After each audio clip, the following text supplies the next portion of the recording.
Alright, this is a video about making the garden baskets that I use that I've promised to make a video about for quite some time now.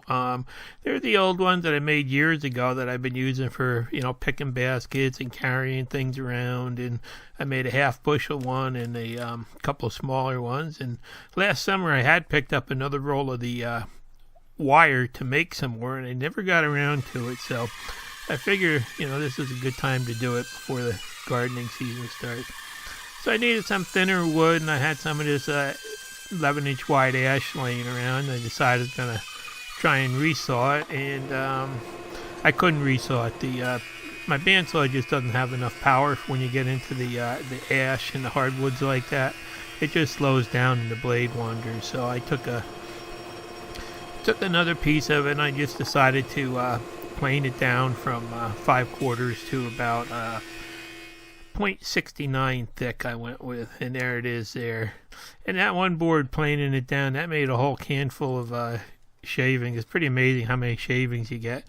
And the old one I used a 9-inch wide dimension for, and this one I'm going to go a 1/2 inch wider, a little bit over a half bushel. So I started by cutting the pieces up and trying to get them cut to the right width for what I'm doing here.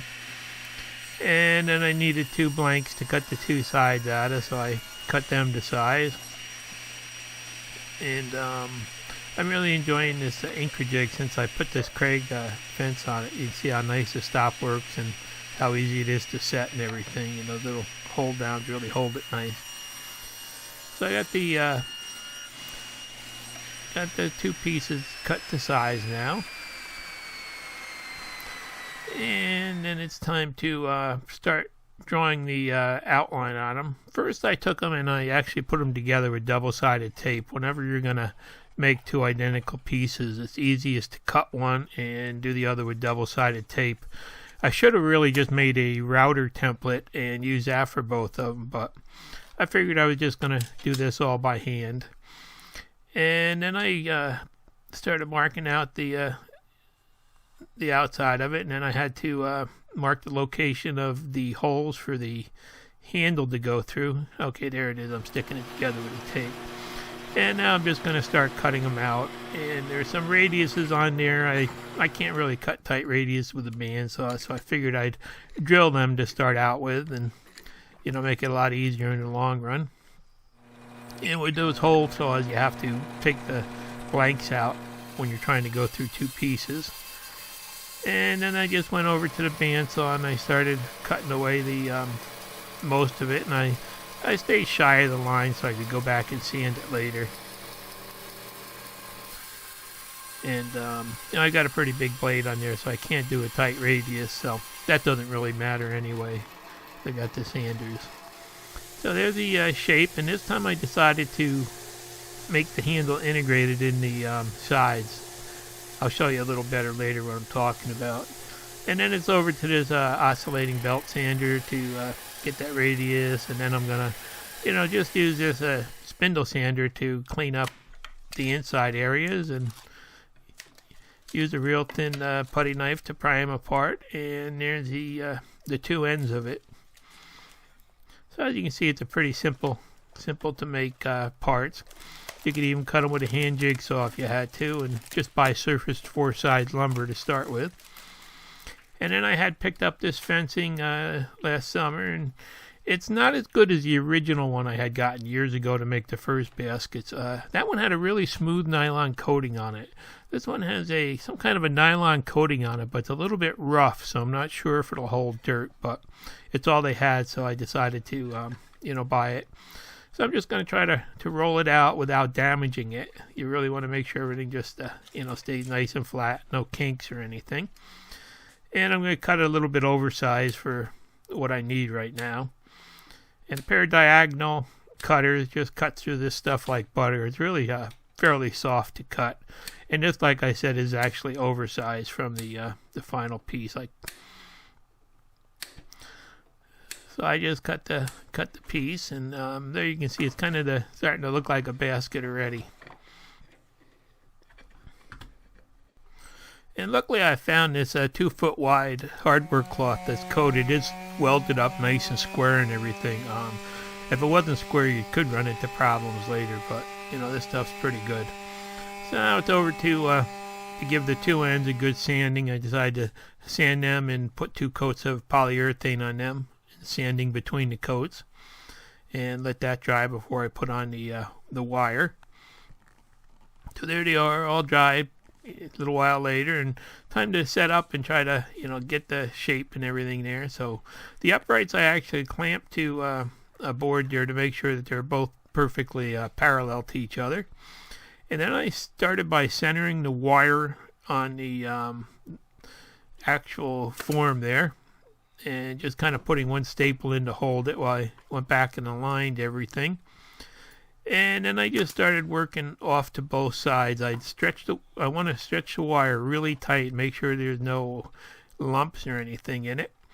And I want to make sure that it's just a hair inside the outer edge of that side panel there, so it's not sticking out so you'll get caught on it later or anything. And I'm using these 18 gauge narrow crown staples. They're 5/8 long, and they seem to work pretty good for it. And that Porter cable gun actually has a notch that fits right on the wire to center it, so that works out real nice and makes it a quick, easy job. So there you can see I'm working from both sides a little bit, and I'm stretching it down and making sure it's centered, and just pull a little bit on the other side. And as you start to get it tightened up, you can see everything's starting to get rigid now. So it does take a little time to get it all stretched out right. And I continue to check that it's square too, so that the basket actually comes out perfectly square. And you can twist that end piece a little bit or whatever you have to, but try to keep it square. And just kind of work around both sides here until I have a staple on every wire except for the a couple inches from the top edge on both sides, because I'm going to be trimming that wire back later.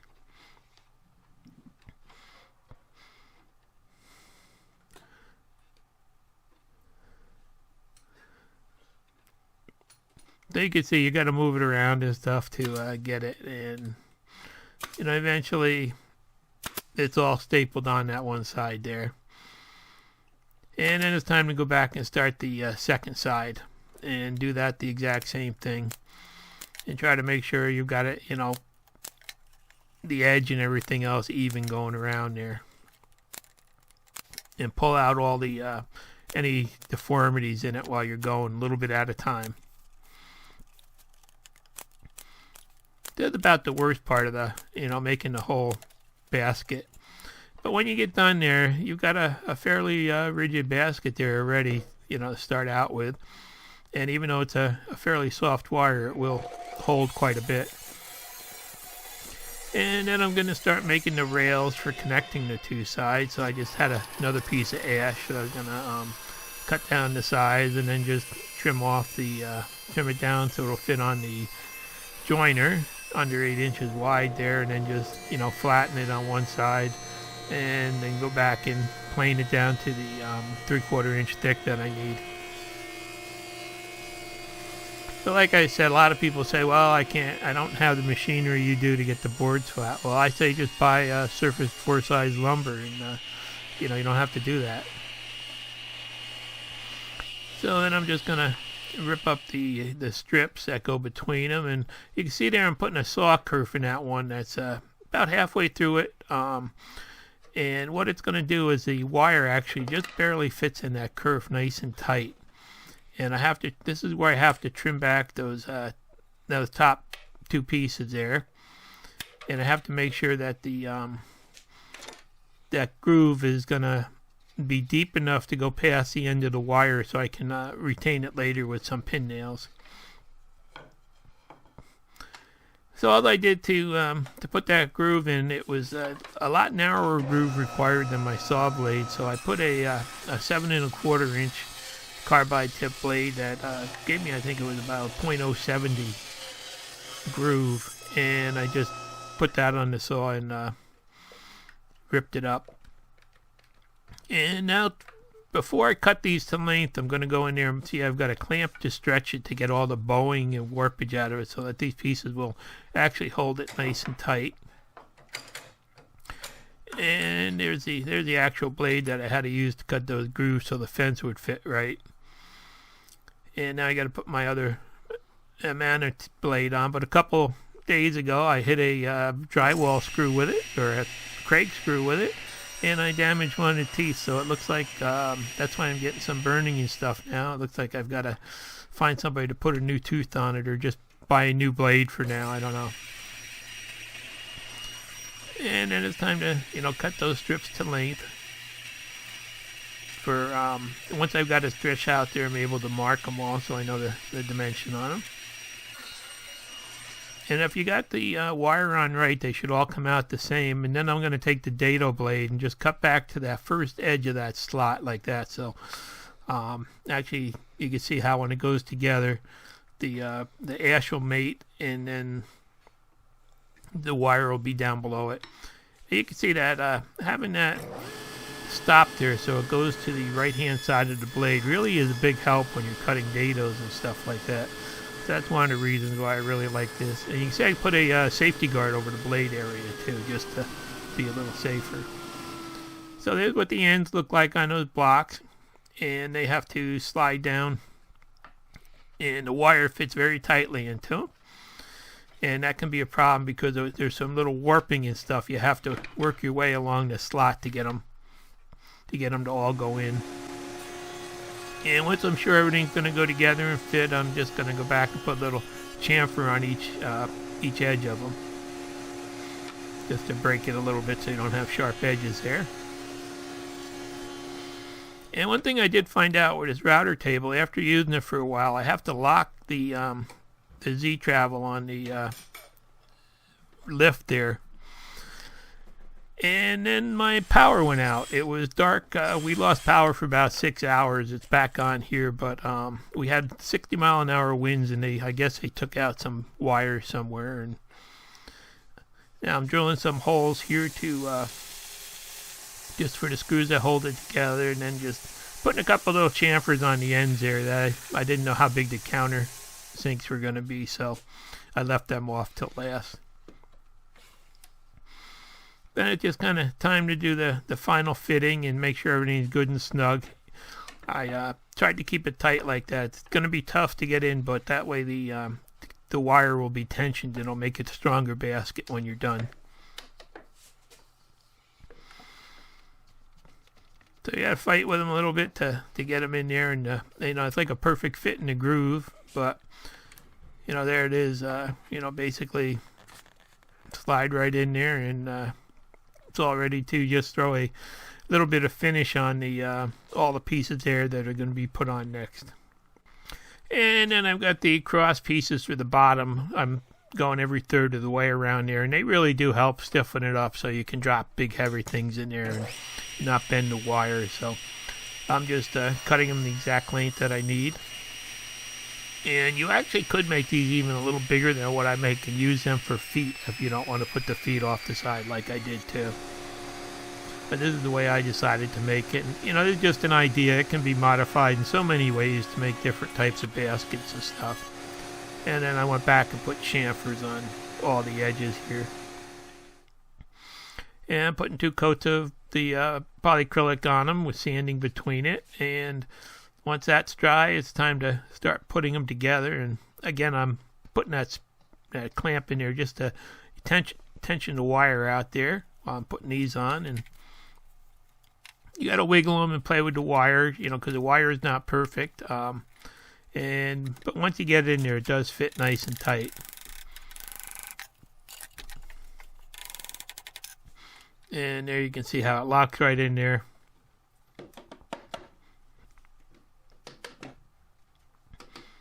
Lines up nice, holds everything tight.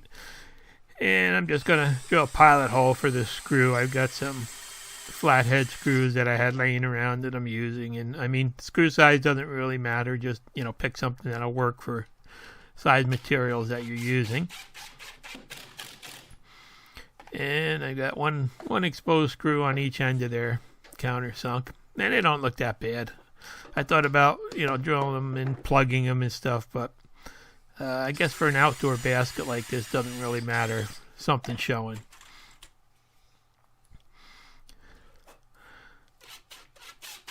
So there's the first side on there. And same thing, I'll move over and just, repeat the process for the other side. You can see it's another really nice, perfect fit in there to make everything stay tight. And same thing, just drill some pilot holes in and put a couple flathead screws in. And that's where you can see where that little step that I put in there when I cut the dados on the end actually make sure everything locks flat. So there it is, and it's starting to get fairly strong now too. And then it's time to attach these these bottom pieces, and same thing, I'm just using 2 screws, and you have to make sure that they come out between the wires, so I'm centering these on one of the grids. And I had countersunk the holes, so I'm just going to transfer and drill these the holes for these flathead screws here. And like I said before, if you didn't want to put feet on the outside, these could actually be modified to be feet or something like that. Or if you're just going to carry really light things, you probably don't need these at all. I just put them in there because sometimes I get 50 pounds of tomatoes in these things and stuff, and I want to make sure that nothing gives. Same thing, make sure it's centered going across, and about equal space to the grid, and just locate it and drill a clearance hole and put the flathead screw in. And then it's just the same thing you do on the other side. And there you can see they're nice centered on there. And now I'm just going to go back and throw a couple of these narrow 5/8 narrow crown staples going right down into them to attach it together and give it a little extra support. So I guess the one tool that you really do need to make something like this way is a narrow crown stapler, 18 gauge. Otherwise you're going to have a lot of hand nailing or something like that. So I'm going to say that you do need a one of these staplers, at least at the minimum, as a power tool with a compressor to run it too, probably. So I'm just spacing them out. Throw a couple of them in there, and that really does add a little bit more rigidity, and just really more to keep it from getting damaged later when it gets out in the garden and stuff.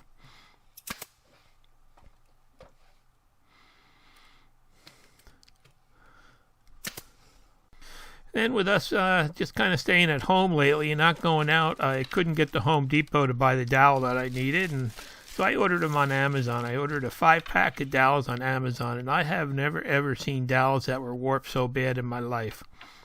Of those 5 dowels, I luckily found one that was straight enough to use, so I definitely wouldn't recommend these woodpecker dowels off of Amazon because they are just terrible. But I did get one that I needed, so the rest of them I'll have to cut down and do something else with. And it's time to put it in, and turned out these things were not round all the way down either. They kind of got a little bit egg shape in the middle and here and there and stuff, so couldn't just slide them down through a hole to put it in place. Tried sanding a little bit, that didn't help, so had to use the persuader. And that vinyl flooring mallet I've been using for a little bit of everything. That gets a good workout in the shop now. So I decided to make the handle a little bit longer on this one. I just wanted to stick out on each end. I thought it would look better than the other one I made where I sanded it flush. And there you see I got a handle on it. And now to hold the handle in place, I took some 090 brazing rod. And I'm taking a drill bit that's one size under that, and I'm just drilling a hole that goes through both sides of that dowel in the center there, kind of centered on the side.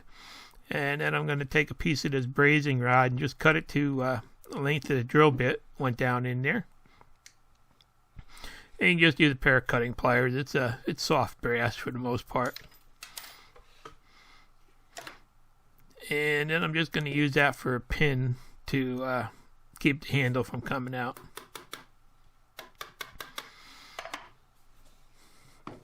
So seeing how I drilled the hole underside, it does take a little bit of force to pound it in there, but at least it won't come out later.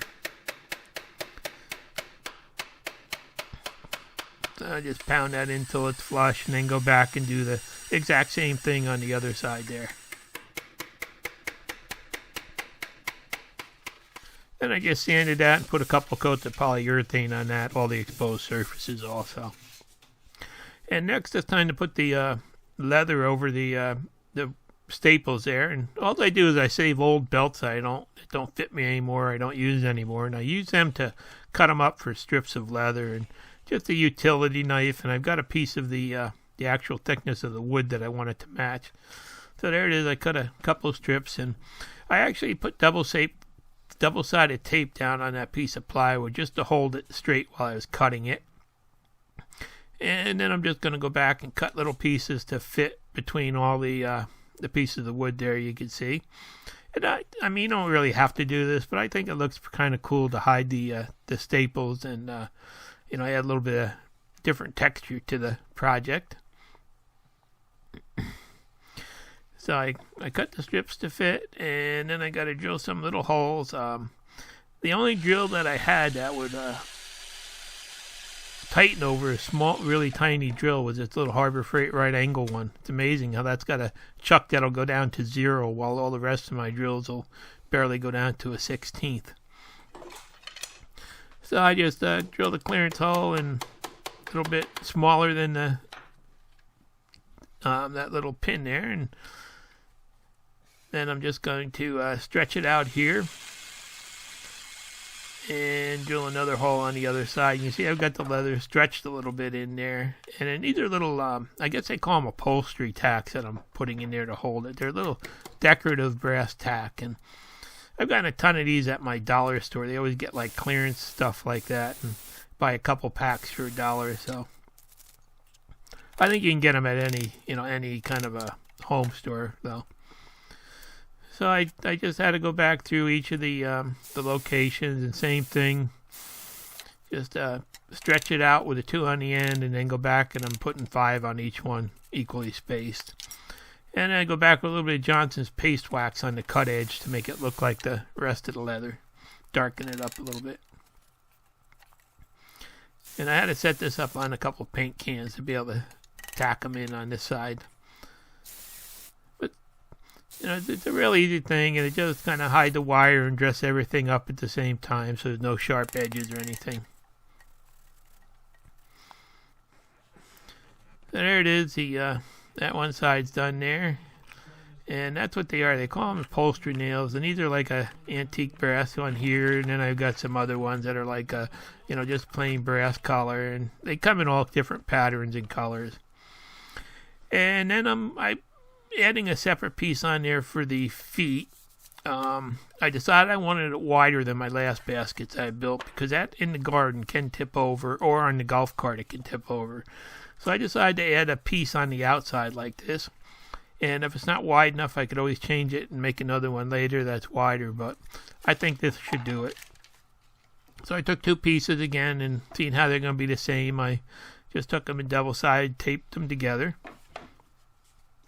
So I can made that little cardboard template. Once I got it to about the size that I wanted, I could, measure the pieces, the blanks and stuff. And then I just transfer the outline of that onto the boards there and start cutting it away. I'm just, trying to cut close to the lines but not get perfect. I sure wish this saw had the amount of horsepower that they advertised it at, because it definitely does it when you're trying to resaw stuff, and kind of a big letdown. And then I'm just going to take this one over to the disc sander, sitting right next to the saw there, and just go back and clean everything up right down to the line there, and get all the outside surfaces with that. And then I've got this old oscillating spindle sander that does good on all the inside radiuses. Lets you clean right down to them.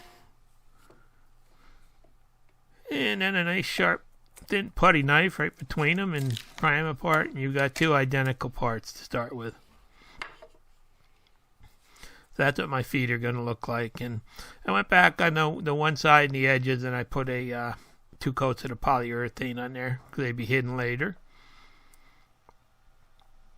And then it's time to start locating them on the side. So I just set it up on a couple pieces of plywood blocks to get it leveled, and put some orange tape on there to mark where I'm going to drill my holes.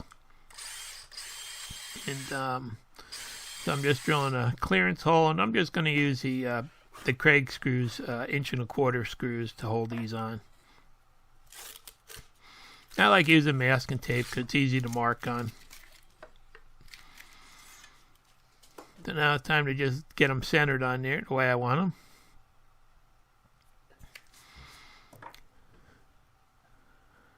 And then I'm going to just clamp it in place here. And I tell you, these Kreg auto adjust clamps, they're like a love-hate relationship for me, because sometimes they work great and sometimes you can't get the damn things clamped. It's like unbelievable. That time it worked perfect. And then I'm just going to put 4 of the Kreg screws in from the inside there. And again, you'll see these screws, but it doesn't really bother me on this project. I know that they'll hold it.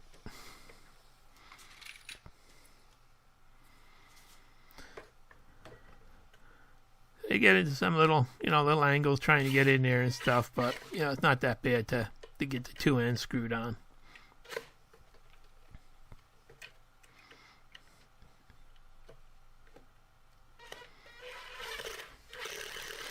I tell you, I use these Kreg screws for everything. It's amazing how handy they are.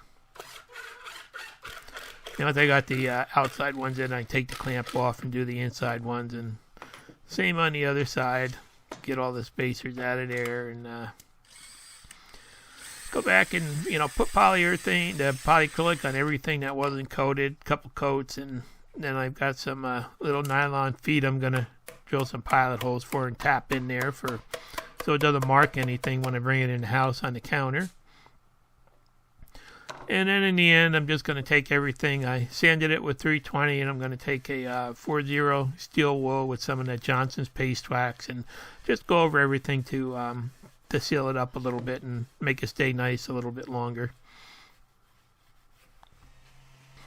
Then it's over to the Ortur laser there, and this is the smaller one. I use this one actually more than the larger one, and you can see how I can hang this off the end of a bench or put it on a part or hang the part off the bench, and it's a little more versatile just for marking some logos and stuff on items, I think. And so my final mark, and I'm just going to throw one on each side there while I've got it fired up. And basically, that's it. The basket's done now. So there you can see it. It's it's really a simple but sturdy basket for the garden, and it doesn't collect dirt with the wire mesh on it. It's easy to rinse out with a hose and clean it out and stuff. And that's how everything fits together. And like I said, this is just my idea of how to make one. I mean, you can modify this and come out with 20 different baskets made this way. So I just thought I'd share this because I've been promising it to so many for a couple of years now. And then the final thing I'm going to do now that it's done is I'm going back across the top rail there, and where that wire fence is actually up in that slot that I cut. I'm putting a couple of 23 gauge pin nails that are just below the top edge of that top wire. And that will keep it from ever being able to pull down and out of there. So I'm just going to put a couple of them spaced on each side there. And you can see that once it's in there, that's locked and it'll never come out. And that's just for a little bit of extra safety, because I have loaded these things down really good at times. So this basket actually turned into a whole day project, for actually almost 2 days, because the power went out for half a day, so I lost some time. But I could have made 2 baskets just about as fast as one if I wanted to. But so it's not one of those half-hour jobs or something like that. But it's going to be a lifetime basket now that it's done. So they're the original one that I built, and that's, I don't know how many years old, but still standing up. And that one was built with the handle on, a little bit different, and the sides a little bit different, but same basic configuration. And there's some smaller ones that I actually built also, a 8-quart and a double 4-quart, and same thing, except for I had to bend the wire on my little brake to make everything fit right. But I used the same grooves and everything else in it. And this is when I first built the other ones. You can see I checked them with a half bushel of apples. And over the years, they've been loaded with, either a year we had good shishito peppers, and, there's one loaded up with tomatoes and stuff coming up from the garden. And they really are a handy basket. And there's one loaded with potatoes and some tomatoes and stuff, beans in the other ones. So they are a very handy basket that works good in the garden, and they do stand up well over time. And I hope everybody is staying healthy now. Thanks for watching. Please like and subscribe.